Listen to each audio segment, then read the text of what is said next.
Hello, witches. Welcome back to the channel. Once again, this is Hecterios.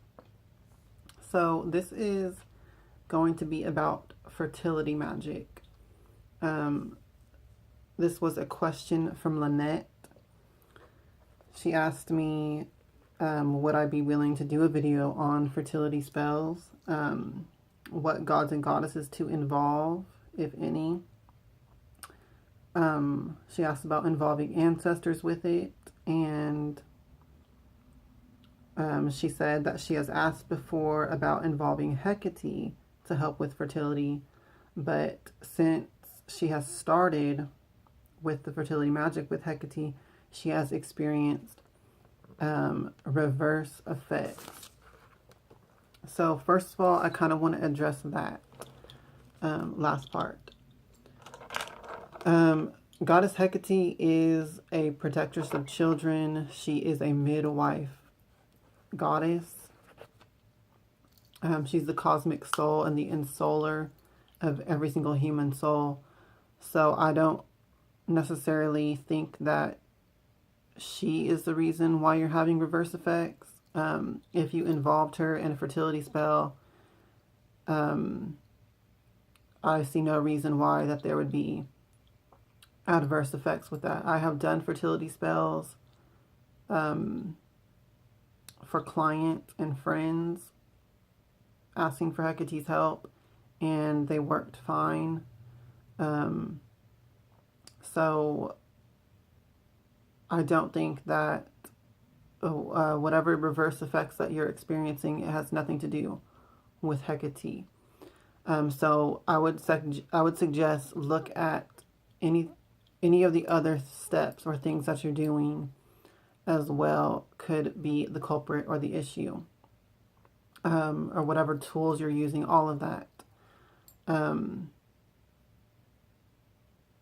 mean, I would have to talk to you one-on-one and see exactly what you've been doing to help you figure out, you know, what is the problem that's going on. But as far as, you know, it have anything to do with Hecate, no, it has nothing to do with her being the reverse effect, okay? But hopefully through this video, I will lay out, you know, what I have done, and hopefully, you know, you can compare that to what you've already been doing and see, you know, what's going on. Or if that helps in some way, hopefully it does. So, fertility spells, the way how I do them. Well, one thing I want to say actually is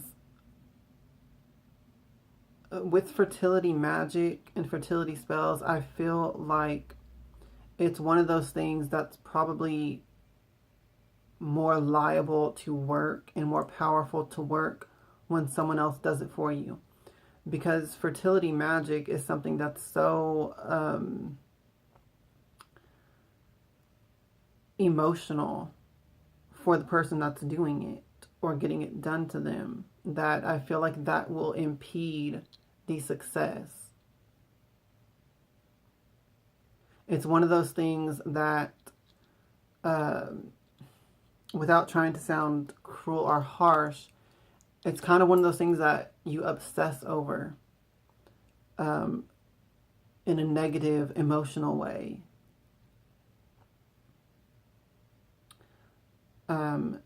Of being infertile.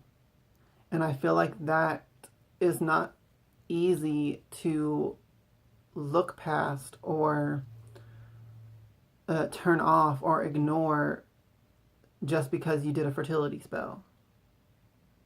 I hope that makes sense, and I hope that doesn't come across harsh, but it is something that I observe and that I think, and I'm just being honest. So I feel like someone else doing the fertility spell for you who isn't as emotionally invested in the outcome or doesn't feel this buildup of, you know, grief and emotional pain because of the infertility, I feel like they have much better of a chance of success to cast a spell for you. So consider that as well. I don't know if that hits home for you or not, but that is something that I thought was worth mentioning.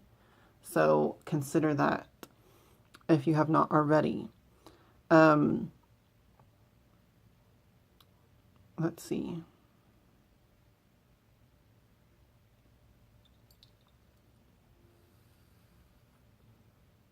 Deities that you could use besides Hecate, or not use, but work with besides Hecate. I have used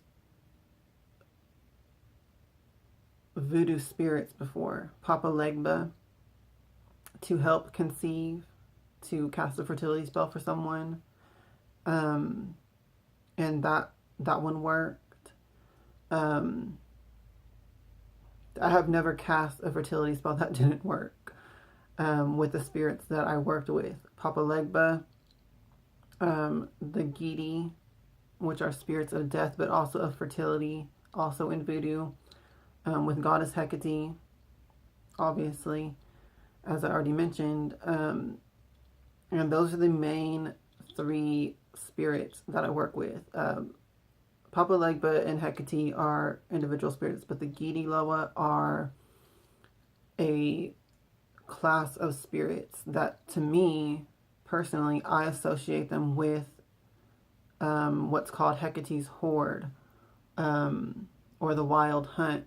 They're the spirits of the restless dead, and they rule over that energy of life, death, and rebirth. So those are the main types of spirits that I work with if I'm not working directly with Papa Legba or Hecate for a fertility spell. So those are the ones I would recommend or suggest. And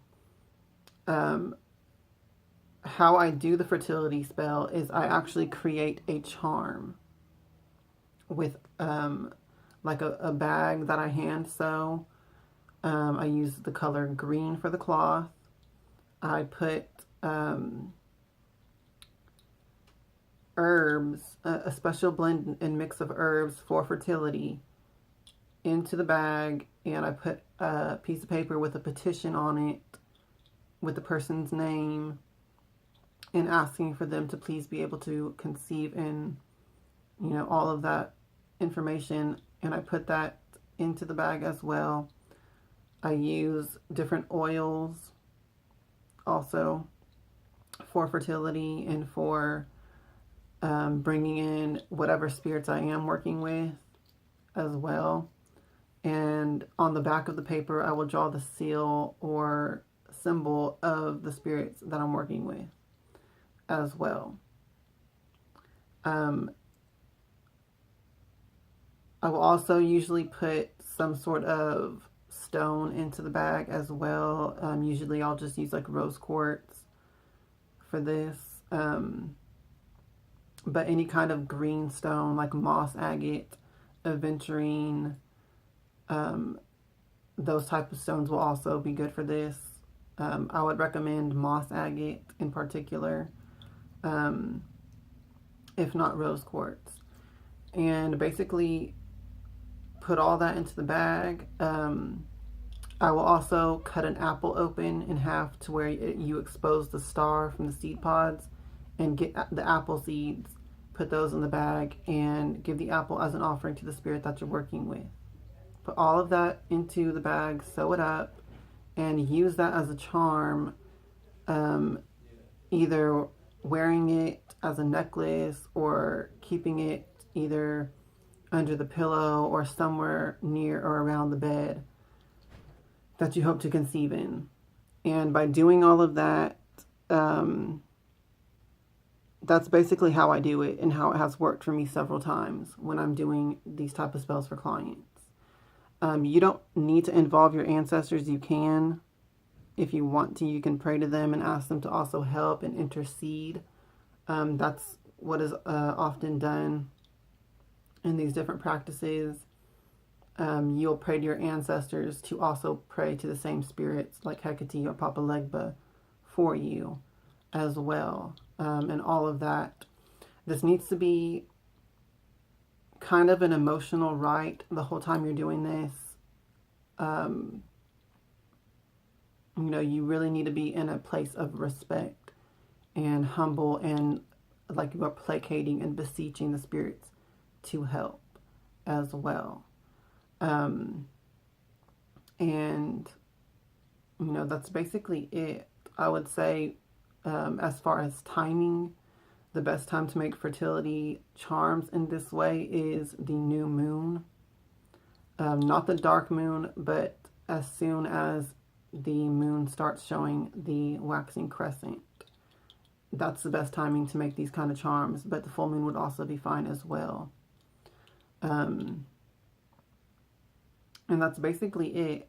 And the way that you're going to use this, once again, is by keeping that fertility charm somewhere nearby, you know, where you're going to be trying to conceive.